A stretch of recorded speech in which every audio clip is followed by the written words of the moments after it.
Hey listeners, welcome back to another refreshing episode of What the Perf podcast. This is your host Mrinal along with your co-host Nitesh. Hey listeners, welcome back to What the Perf podcast. In today's episode, we chat with Sajish Nair, who is the principal engineer for performance at Druva. So, without any further ado, let's get started with the episode and let's check out the latest news with Nitesh.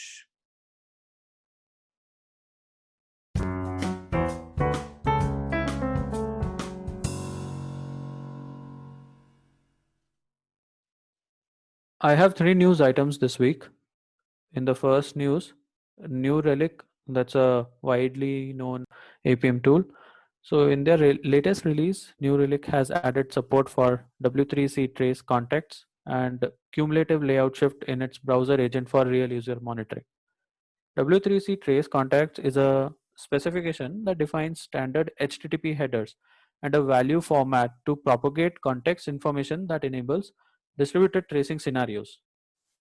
You can find the link in the description for further reading about that. So, cumulative layout shift CLS is one metric out of three core web vitals that Google has defined for web pages to measure user experience. This update will help faster troubleshooting by allowing users to send trace information from browser to backend traces or even any third parties involved in the request flow. Yeah, so what happens when you have tracing is most of the times, Nitesh, you will know how the request is flowing from one service to another service throughout your backend infrastructure, but many a times it so happens that you will not be able to connect that trace to some action in the UI. So this change or this update is going to help people who are is using New Relic, uh, correlate those actions on the UI with the trace, so that troubleshooting of any performance issues or any kind of issue easy. And CLS is that thing that happens when you are about to tap a link or a button, but in the instant before your finger lands on that link, the link moves and you end up clicking on something else. So this update has a measurement for that. I never thought it could be measured. So great that New Relic included that measurement. So, in the second news, I again have another real user monitoring tool. So, web page test was acquired by Catchpoint. WebPageTest.org are the creators of popular UI performance testing tool with the same name, WebPageTest. So Catchpoint is another famous and widely used end monitoring tool. So this acquisition will definitely help in expanding the capabilities of web page test tools.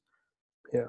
Because- Yeah, because obviously Catchpoint has one good tool, and web page test is also being used by more than 1 million users per month. So it's going to help its users to receive a detailed performance audit of their web pages and web applications. Yes. Up until now, web page test was supported by multiple companies. They were providing hosting for a web page test. So after this acquisition, I think they'll have good amount of resources to host the site. Also, as I have seen that web page test had they gave the ability for anyone to have their own private instances. Now with Catchpoint's acquisition, I am not sure what's going to happen to that. Only time will tell. So, in the third news item, we again bring you another great conference. This is by Dynatrace. The name of the conference is Dynatrace Go. So, many distinguished speakers are going to be participating and giving their speeches in this conference. So, it includes global keynote speaker as Steve Wozniak, who we all know is a co-founder of Apple.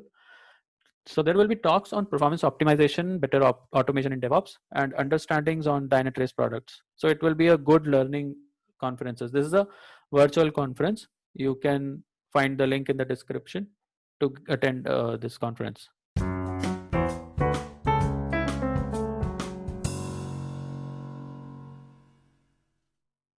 Thank you, Nitesh, for bringing us up to the speed on the latest news in technology. Let's get started with this week's episode.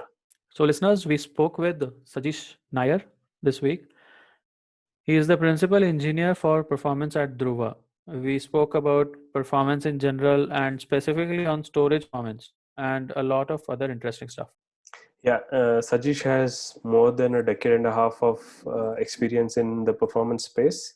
It's great to listen to him about all his work throughout these years. Hi, Sajish. Welcome to What the Perf podcast. Thank you for taking time out to join us. Hey Mrinal, hey Nitesh. Yeah, thanks for having me over. Hey, Sajish, welcome. We are really excited to have you. So, Sajish, without wasting much time, let's get started. Uh, Please give us a brief introduction of yourself to us and our listeners. Sure. So yeah, so I started in services industry. I think like most of the engineers who pass out in India do. So I started with little bit of development and support background. So I worked in like Java development for a year or so. Mm-hmm. And then at the time SAP was sort of really up and coming. So this was like about 13, 14 years back. So I really wanted to go to SAP because I heard that people in SAP are making a lot of money, right? But I couldn't get like a proper development project in SAP. I somehow fought my way into an SAP project, but that turned out to be a performance testing project, right? Oh. So uh, so then I kind of got interested in performance testing itself, and once I had that expertise at that time, actually even performance testing was pretty niche. So once they knew that I know a little bit of SAP and I know a little bit of performance testing, the performance testing started kind of taking more weightage in my profile, and then I got few projects in performance testing, and from there on, yeah, I just I joined Cognizant at some point, and they have a team called Pace, which is basically handling performance engineering. So I had some good mentors there who really helped me get great perspective on performance engineering and testing and all that. uh, and also along the way kind of helped me get work on some really great opportunities, right? So in Cognizant, actually I was part of this team which kind of worked a lot on SOS type projects, meaning projects where there is some firefighting going on with production issues and stuff like that.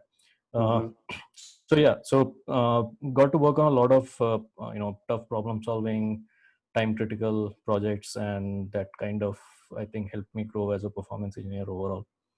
And a couple of years back I decided consciously to move out of service industry and move into product.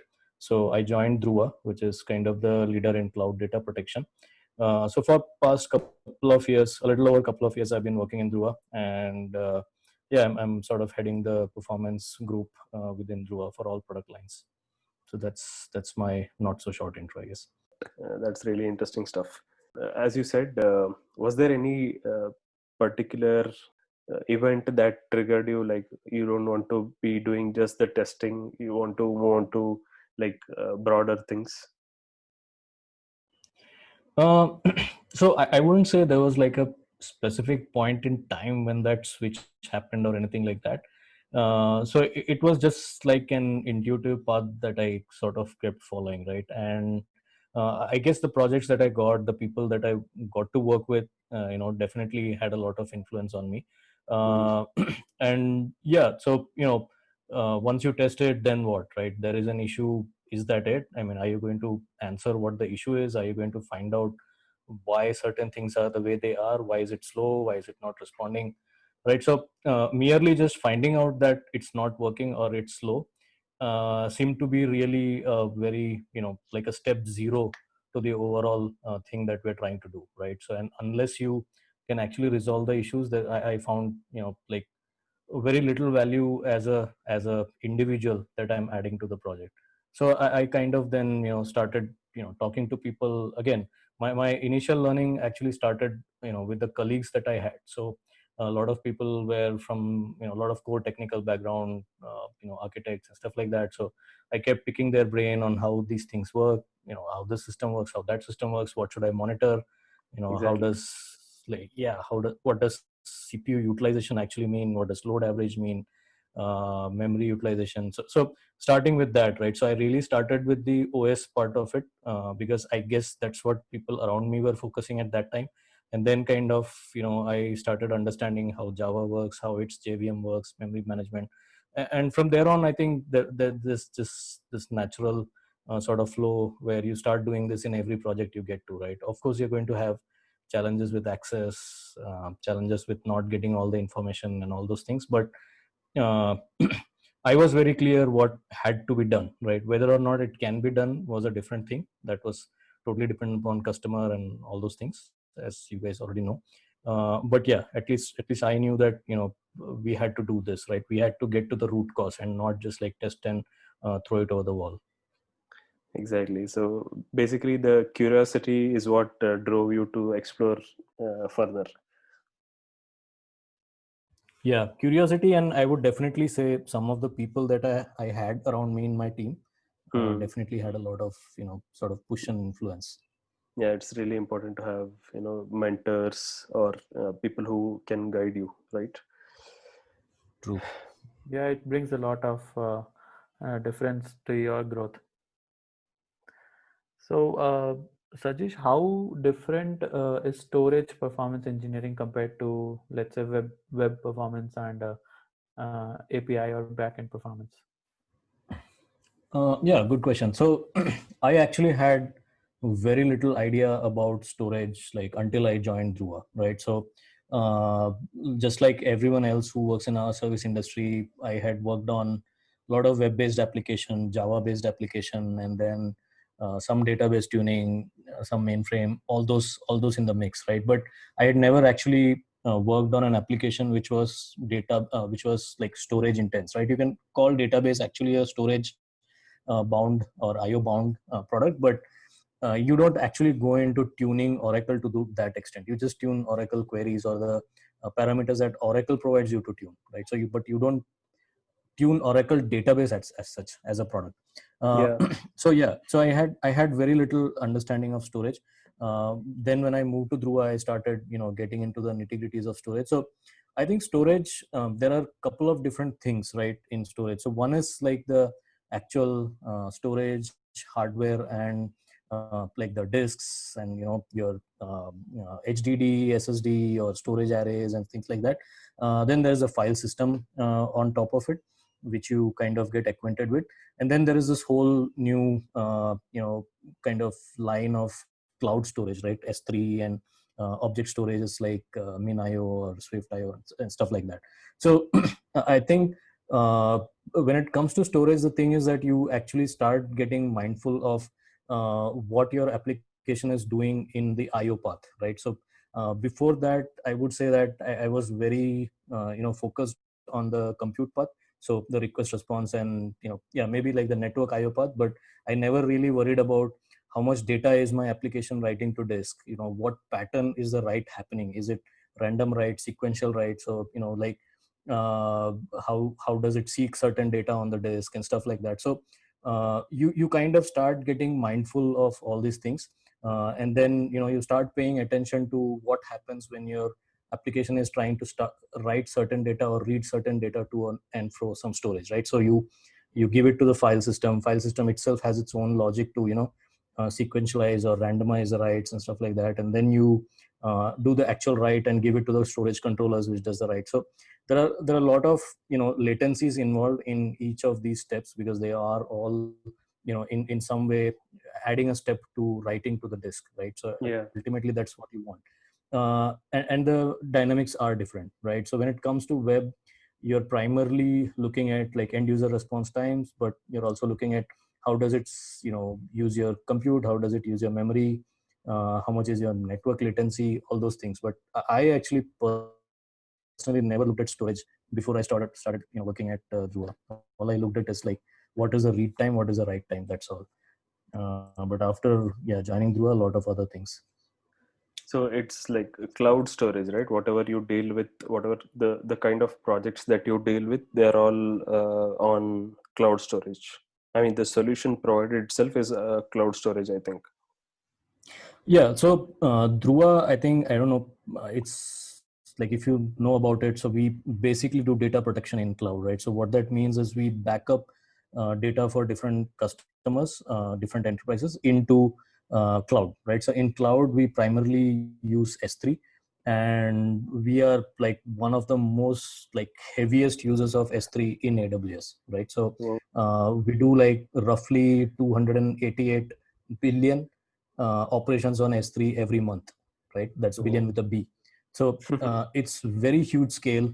So like we have, I think about 150 petabyte of source storage that we have backed up. So this is all data getting ingested into our AWS, sort of file system. So Dhruva has its own cloud file system, which resides on top of S3 and DynamoDB, and that is where we ingest all the data, right? So the dynamics here is slightly different than writing to disk, because now you are more worried about S3 ports and DynamoDB writes and stuff like that. And S3 itself is actually very scalable horizontally, right? So AWS actually kind of claims that you can do very heavy throughputs if you just parallelize your puts, right? And that's so that's kind of how we deal with storage in cloud. Wow, interesting.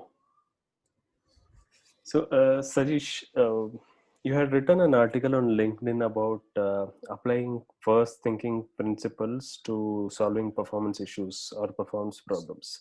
So, can you throw more light on that for us? Yeah. So first principles thinking, actually, if you look at it, I think a lot of people who deal with physics and mathematics actually kind of fall back on this, right? So what it means is that you start with a premise where you question everything, right? You don't assume anything that is presented to you, right? And you draw your own sort of hard facts and then conclusions and inferences on your own, independent of what others are telling you or what other data is available or what other interpretation is available rather than that, right? So uh, what that means is that whenever we start looking at a performance problem, and this is something that came up a lot when I did those SOS projects, right, where there would be a customers whose application is not scaling, and as it is with most of the enterprises, the systems are pretty spread out, right? So you have like 10 different teams working on different modules, different tiers, starting with the web to some backend legacy mainframe. There are like 10 teams in between which manage different layers, and the data passes through all this, and there's a lot of this module is the problem versus that layer is the problem. It's not our application's issue, it's the backend issue. So as soon as you start solving the problem, you get all of these inputs as to like what is the, what do you say, prevalent wisdom in that ecosystem, right? So people who have been there for some time, they start giving you a lot of pointers on, what you should look here. I know this is the issue, right? You should just focus. Yeah, and exactly. and a lot of times that's actually pretty bad, right? So we think that we can actually solve this very quickly if we just use the data and not reinvent the wheel by trying to do all the analysis again if somebody has already done it. But I totally disagree with that, right? So because the problem is that the moment you start taking those inputs, your thought process actually gets influenced, and you then start thinking in only one direction instead of the 5 different ways in which you might have been thinking if you had not heard about that analysis or the interpretation, right? So the point of first principles is that you look at hard data, right? So if somebody says that, oh, you know what, that box is always high on CPU, you say, okay, but don't rely on that guy, right? So get the logs or whatever, your monitoring reports or whatever that is, and then you see for yourself that the CPU has been high, right? And then what does it mean that the CPU has been high? Has it been high for 1 minute, 1 hour? Has it been intermittently high? What is the average? What is the 90th? All those things, right? So uh, kind of taking that route, right, where you don't rely on any interpretation that somebody is providing you, but you draw your own conclusions and interpretation, right? Looking at only hard data. So you look at logs, you look at monitoring reports, and like first hand source of data and not any second hand source of data. That's Yeah. kind of what it means in a nutshell. So you're, I mean, in one way, if you put it, you're avoiding biases of other people and looking at the right kind of data. But I Exactly. think you must have encountered a lot of resistance to this way of thinking or this way of doing, right? Because when somebody comes and tells you you should look at this place and you don't agree, they tend to get offensive, right? So you must have seen that a lot. Yeah, I think so. At that point, it starts becoming a people problem than a technology problem, Yeah, right? So exactly. it's not a technology problem you're solving anymore when you're talking about somebody getting offended and all that. But yes, that is a major part of it, right? So why do you need access to the logs? I'm telling you it's this way. Why do you need to see the monitoring reports? I'm telling you CPUs. Yeah. So, but I don't know. I guess it's kind of how you handle in the moment. A lot of time, I just say that, oh, you know what, I agree with what you're saying, I just need the reports for my documentation purposes and to put it in Yeah. my report and file it, right? So something like that. But yeah, it's like I said, since it's a people problem, it's also a very subjective problem, right? So every project you go may have different type of people, and how those people are kind of determines how you're going to handle that situation.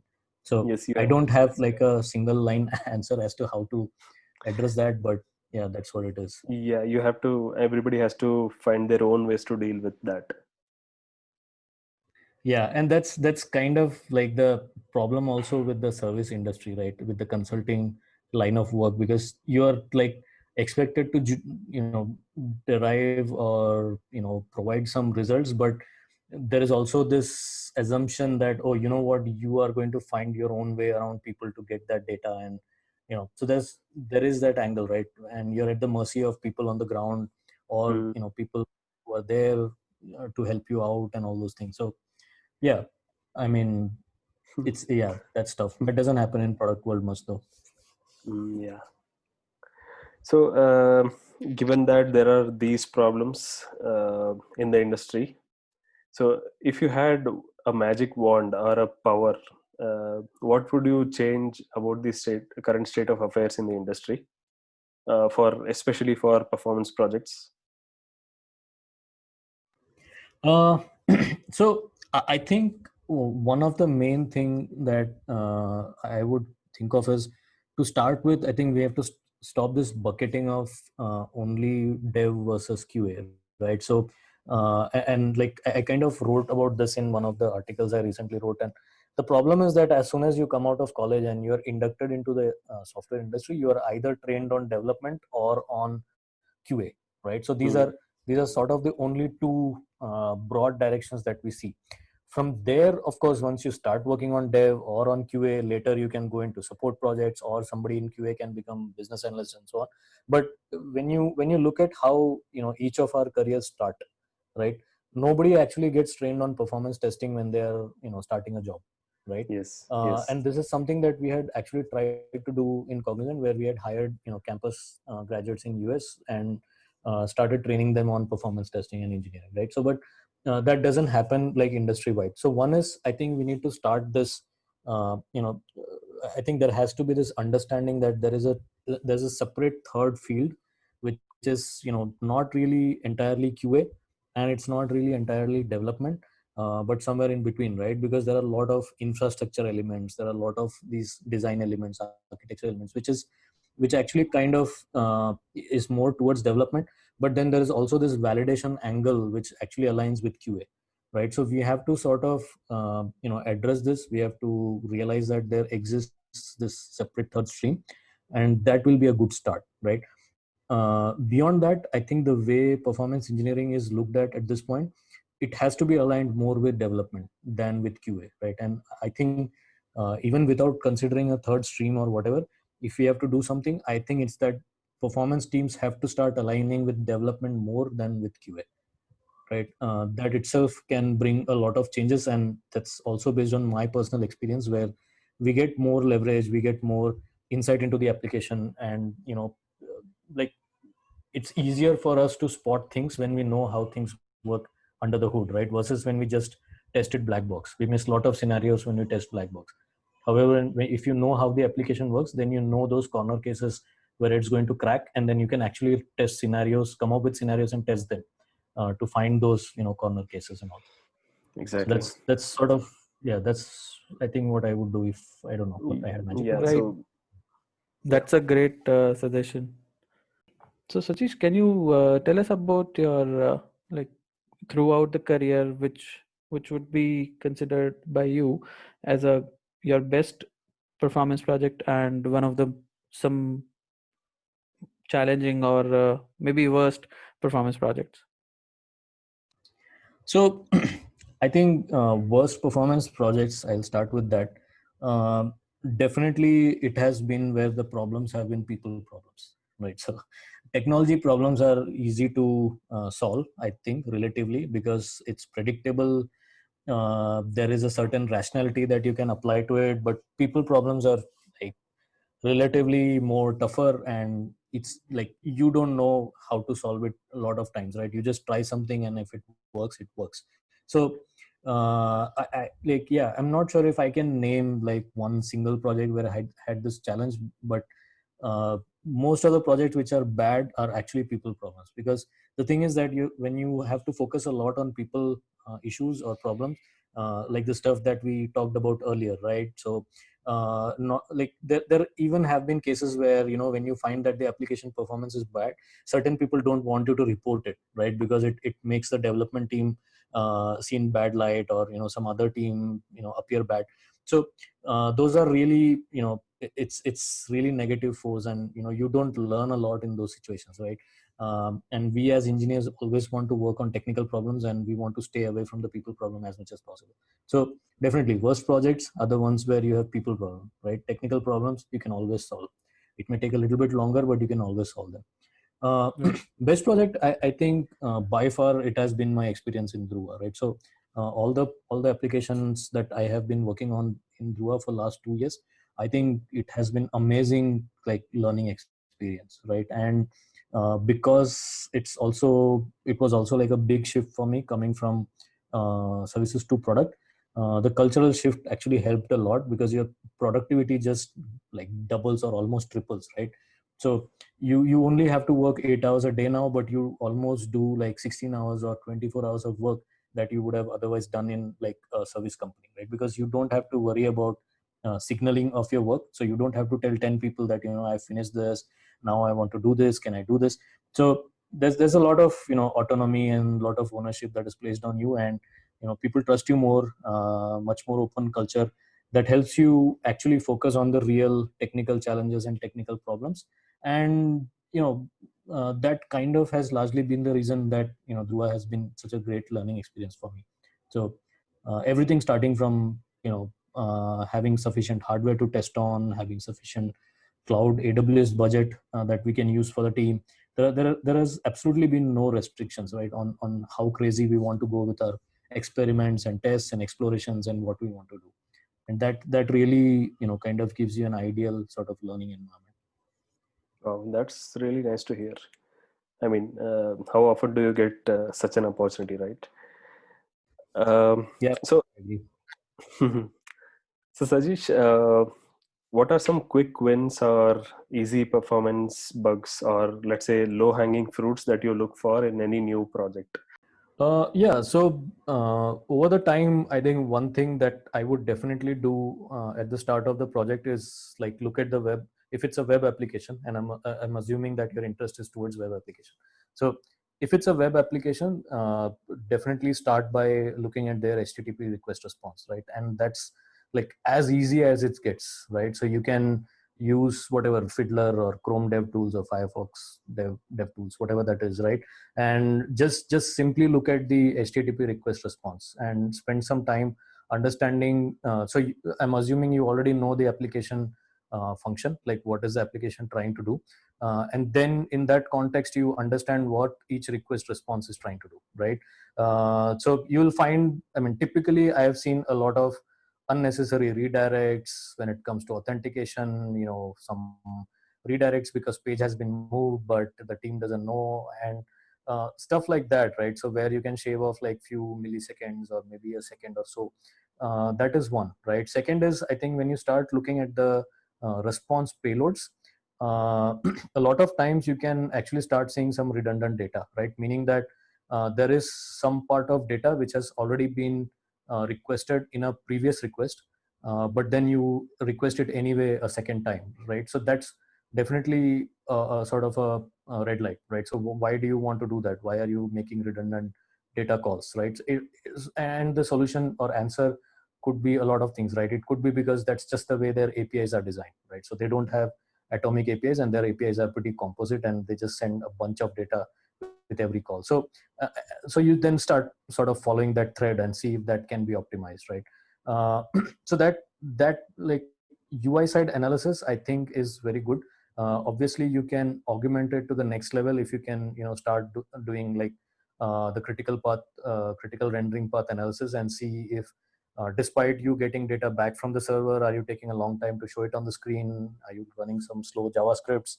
Are you requesting things which you don't even use on the page? So all those kind of things, right? And of course there's like the best practices, like put CSS on the top, JS at the bottom, and stuff like that. So I think starting with that web page is definitely like a really good sort of, what do you say, avenue to explore if you want to score some quick wins, right? You may not always get it, but whenever you do, I think you may find some, like you said, quick wins, right? uh, yeah, that's one. And second is, I always look at integration points in enterprise applications, because that is where most of the mess is, because there are different teams working on it, and in enterprises the release cycles are either quarterly or half yearly. If there are major releases, there's a lot of miscommunication, lack of communication, because of which, the two tiers actually don't work well, or either they don't work well or they don't work in the most optimal fashion, right? So again, leading to redundant calls, or uh, misdesigned or wrongly designed APIs which are not consumed properly, and stuff like that. So look at the integration points, and look at both the tiers and how they're interacting with each other. How is the consumer actually consuming what the lower tier is producing, and stuff like that, right? So I know that's like very abstract, but those are kind of the areas that I start looking at when I start a project. Yeah, that's great. I mean, our listeners surely can take a leaf out of this, and it'll. I hope it'll help them. Uh, is it the same for storage? I mean, whatever work that you do now at Drua, or how is it different? Uh, so storage, yeah. So what we do here is completely different, right? So, Mm-hmm. like I said, since it's mostly around data path, the dynamics are a little bit different, right? So we are more conscious about how do we write the data, how do we read the data, Mm-hmm. can we avoid writing certain data so that we don't consume those IOPS on the disks. Got Uh, it. and again, right, since we pick the data up from on-premise and kind of throw it over to cloud, there is this whole network thing which we have to deal with, right? So sending like petabyte scale data over the network from sort of some remote data center onto AWS cloud, that in itself is a challenge, right? So how long is it going to back up that huge amount of data? And then if you look at it, if we have, say, thousands of customers, right? So we actually have about 4,000 customers, and all of them have several hundreds of servers, right? And all of them are kind of getting backed up at the same time onto our servers, right? So we have like, I think, close to 1 million backups happening every day. So there's a lot of data churn that happens, both on the customer premise where we read the data, and on our cloud side where we ingest the data. So that actually poses for a totally different set of challenges as compared to like web application, right? Yeah. uh, so yeah, did I answer your question, or Yes, you yes, want me yes. I to? mean, the scale, it's really huge in storage, and it has a different, it has its own challenges. So that was a good learning for our listeners, and to our listeners, they can follow Sajesh on LinkedIn. You'll find very informative and knowledgeable articles there. So, Exactly. Sajesh, would you like to give some career advice to our newbie performance engineers? Career advice, oh my god. Okay, so uh, yeah, I think like what I was trying to explain when you asked me how I got into performance engineering, right? So I think when you start, just don't start with the mindset of a tester, right? So think of it as you are building the application and you want to make sure that it performs and it scales, right? and always look at the application from the consumer or the user standpoint, right? What does the user experience, or what does the user see in your application, and how do you fix and tune that, right? And it always helps to sort of keep learning technologies. So don't think of yourself as a performance engineer. You actually have to be like a well-rounded what do you say, a well-rounded engineer in terms of all the technology that you know, right? So don't just test them. Read about everything new that comes up, or anything new that you work on. Research it, understand how that platform works, how that tech works. Look at the parallel other available options in the market, competitor products, how they work, what are the differentiators, how do they work at scale, how do they work at hyperscale. There are a lot of data available out in the internet with the products, the data sheet and fact sheet and all that, where you can actually gather all this data, right? So this is all available, right? So start doing that, understand products more, understand technology more, and performance and scale will automatically come to you, right? Yeah. So speaking of learning, Sajish, could you suggest a few books or blogs or podcasts to our listeners so that they can follow them and try to learn more uh, off the top of your so mind? honestly, I haven't read any book on performance. So I Mm-hmm. did buy the High Performance Browser Networking by Ilya Grigoruk. Mm-hmm. So that is actually, I think, even available for free now. So that is around the UI performance by, so like he was in the Chrome team at that time. So that's a really good book, I think, to start reading, because one good thing about that book is that you don't actually need to have a lot of prerequisite tech knowledge, right? So you don't have to know a lot of Unix details or Linux details or anything like that. You can start reading that. That's a good one. I do follow Brendan Gregg's blog. So Brendan Gregg, in case you don't know, like, is like the celebrity of performance engineering world. So he works for Netflix. So a lot of stuff that he puts out is really good. So he's also an active contributor to like the Linux, kernel project, and eBPF and stuff like that. So I think follow that. A lot of his stuff may not make sense right away. You may have to do some side reading to make sense of everything. But that's a good path to follow, right? So these two certainly, in terms of books of resources. Other than that, honestly, I haven't read any book as such. Yeah, but mostly around technology. So What about podcasts?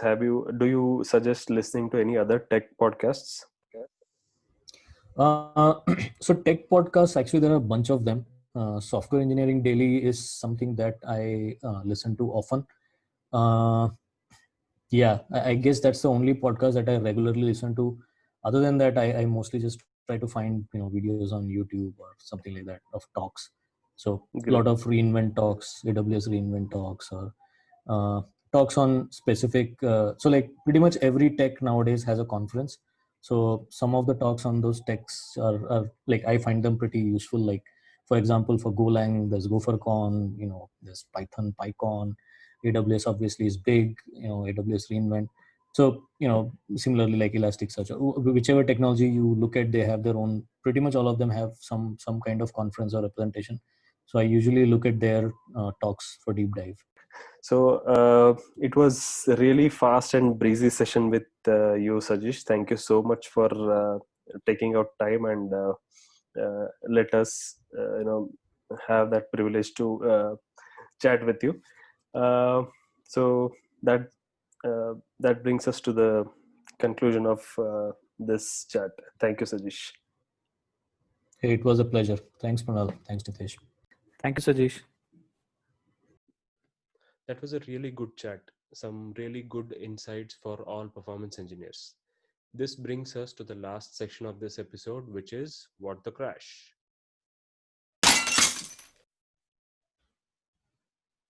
I have 4 what the crash items this week. First one is from Sony's PS5 pre-orders announcement. It caused crash across many e-commerce websites. It also included Sony's Singapore's e-commerce store, which crashed, and it was because there was a flood of traffic driven by folks wanting to secure their entry into next gen gaming when the PS5 drops. So it looks like many people or many fans won't be able to get their hands that soon on PS5. Yeah, I think it should have been anticipated, right? It was announced quite a while early, and it was open for pre-orders now, I think. Right. So they should have ideally anticipated this, but you never know. Right. So it also the Mhm. sales were pretty quickly done. Happens all the time. Spike load, right, Nitish? Yeah, spike load, correct. So in the second what the crash item, we have our Calcutta University's website that crashed. So their official website was found crashed after a few hours when they announced the schedule of final semester examination for BA, BSc, and BCom courses. It is a Just the regular occurring these days. Yeah, I mean, just announcing the schedule can bring down your website. Seriously, it's just a you know just a text file that you have to just a PDF file that you have to place on your website so that Right. anyone can visit and take a look at it. I don't know who's in charge of this at the university, but it's a simple file download, so they could have totally avoided this situation. Right. So they have announced it on, I mean, in the first week of October. It's Mm. quite late, and also it hampers students' preparations when the website crashes and they don't have the schedule. Exactly. So the third one is quite interesting because it is not the crash item. It is a outage from Google Drive on 15th September that was reported in few areas of UK, France, and some parts of West Coast in the US. So it was not. It did not impact all the users. Only few users were impacted by this outage. So there were some download failures, and many users reported that the latency was there while accessing their files on Google Drive. So they were able to log in, but while using their files or while downloading them, they saw this outage. Yeah, I think the uh, open monitoring website by Catchpoint detected this, right, Nitesh? It was WebC which detected Yeah, this for, correct, yeah. correct. So we can already see like how web Catchpoint and web page test can do wonders on performance monitoring going forward. Right. Because you quickly get, I mean, whenever the this kind of issue occurs, you quickly get that information directly, right, to your servers or to your backend team. They can quickly resolve it. That's right. So the last news is regarding an IPO that was making some news few weeks ago from Happiest Minds Technologies, right? So since it was heavily subscribed, around 150 times subscription that was seen.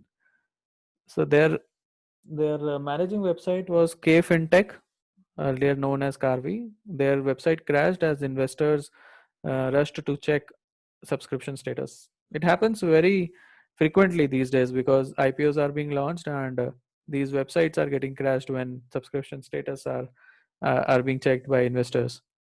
Yeah. So is this something that they can expect, Nitesh, or And this is quite expected because you already get the idea that how much subscription has happened. But mhm. the thing is, they hardly have any business impact from that. So probably they are not trying to work on this. Yeah, 1 or 2 hours of downtime doesn't affect them much, I think. That's why they Right, let it be. right. Yeah. So that's all from me in the What the Crash section this week. Thank you, listeners, for tuning in. You can share feedback with us on Twitter at the rate whattheperf. You can also email us at whattheperf@gmail.com for episode suggestions.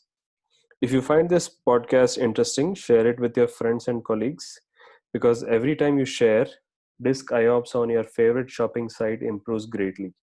See you in the next one.